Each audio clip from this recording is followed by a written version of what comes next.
पूरे देश में लोकसभा चुनाव का बिगुल बज चुका है। इस बीच छत्तीसगढ़ में पहले फेज में बस्तर में वोटिंग होने वाली है। हमारे साथ में वरिष्ठ मंत्री और बस्तर के कद्दावर नेता केदार कश्यप जी हैं। केदार जी, जिस तरह से पहले फेज में बस्तर में वोटिंग होने वाली है, किस तरह की तैयारियां हैं और किस तरह आश्वस्त हैं आप लोग परिणाम को लेकर के? देखिए, भारतीय जनता पार्टी का कार्यकर्ता रात-दिन मेहनत कर रहा है। हमारे यहाँ पर 365 दिन कार्यक्रम चलते हैं और अभी जैसे वर्तमान के लिए हम बात करें तो हितग्राहियों से मुलाकात, उनसे संपर्क, वॉल पेंटिंग और हमारे जो मोदी जी की गारंटी को जन-जन तक पहुँचाने का काम, विधानसभा का सम्मेलन, इन सब कार्यक्रमों और उसके अलावा जो राष्ट्रीय नेता हैं, वो भी हमारे क्लस्टर की बैठक जो 3-3 लोकसभा को मिला कर के बनाई गई है, उनके प्रमुख नेताओं के साथ बैठक करके उसकी रचना तैयार की जा रही है।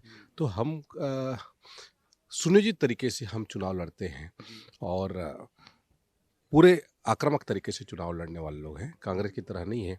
कांग्रेस तो अभी अपना नाम तक तय नहीं कर पाई और स्थिति जो इस है उनके जो पार्टी है, वो डूबती हुई नैया है और लोग एक-एक करके उस डूबती नैया से बाहर निकलना चाहते हैं।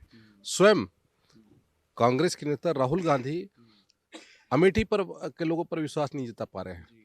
जबकि उनकी एक समय कहा जाता था कि अमेठी से उनका कुत्ता भी लड़ ले तो जीत जाए, लेकिन आज राहुल गांधी को वहाँ से भागना पड़ रहा है। तो ये स्थिति पूरे देश में कांग्रेस पार्टी के साथ बन गई है।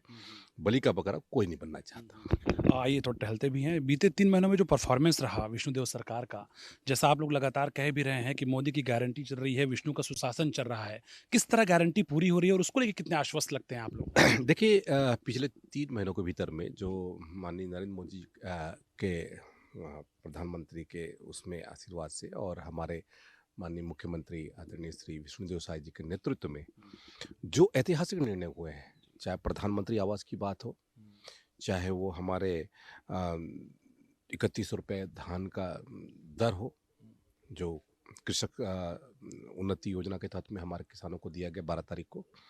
10 तारीख को हमारे महतारी बंधन के माध्यम से हमारी बहनों को उनके खाते में 1-1 हज़ार रुपये ट्रांसफ़र किया गया। 70 लाख महिलाएं हैं महीने को। और उसी तरीके से यदि हम बात करें रामलला के दर्शन हो या फिर हमारा क्या कहते हैं धान का बोनस का मामला हो, जो हम लोगों ने 25 दिसंबर को हम लोगों ने दिया। 12 मार्च को हम लोगों ने इसकी शुरुआत की, तेंदुपत्ता का 5,500 रुपये। इन कार्यक्रम के माध्यम से जनता के साथ में जो हम लोगों ने वादा किया था, जो संकल्प किया था, उन सारे संकल्प को पूरा करने का काम हम लोगों ने एक रिकॉर्ड समय में किया है। और लोगों को विश्वास है कि भारतीय जनता पार्टी एक ऐसी पार्टी है जो अब कहती है वो करती है। आप लोग संकल्प पूरा करें, लेकिन दूसरी ओर जो महादेव ऐप का मामला फिर सामने आया, पूर्व मुख्यमंत्री भूपेश बघेल आरोपी बने हैं। हालांकि भूपेश बघेल कई तरह के लगातार वार करते नजर आ रहे हैं बीजेपी पर, और इनका शब्द भी अब मैंने आपको सुनाया, जिसमें जो एक आदिवासी नेता हैं जो अब प्रत्याशी भी हैं भाजपा के, चिंतामणि महाराज, उनके बाद जिस तरह शब्दों का प्रयोग हो रहा है कि मोदी के वॉशिंग मशीन में वो तो धुल गया, ये जो शब्दावली आई है राजनीति में, क्या कहेंगे इसको लेकर? देखिए, उनकी कांग्रेस की जो चरित्र है वो किस तरीके शब्दावली को उपयोग करते हैं, ये हम ही नहीं बल्कि पूरे देश के लोग जानते हैं। जहाँ तक भूपेश बघेल की बात है, तो उनको हार का जो सदमा है, उनको संयम रख करके अपनी बातों को रखना चाहिए। बहुत धन्यवाद। तो बिल्कुल केदार कश्यप का ये दावा है, जिस तरह से छत्तीसगढ़ में विष्णुदेव सरकार काम कर रही है, और ख़ास तौर पे कांग्रेस को लेकर उनका मानना है कि कांग्रेस ख़ास तौर पे जनजातीय समाज को निशाना बनाती है, और इसीलिए इस तरह की शब्दावली जो है लगातार सामने आ रही है। कैमरा पर्सन विश्व प्रकाश पुरेना के साथ योगेश मिश्रा, सुदर्शन न्यूज़, रायपुर, छत्तीसगढ़।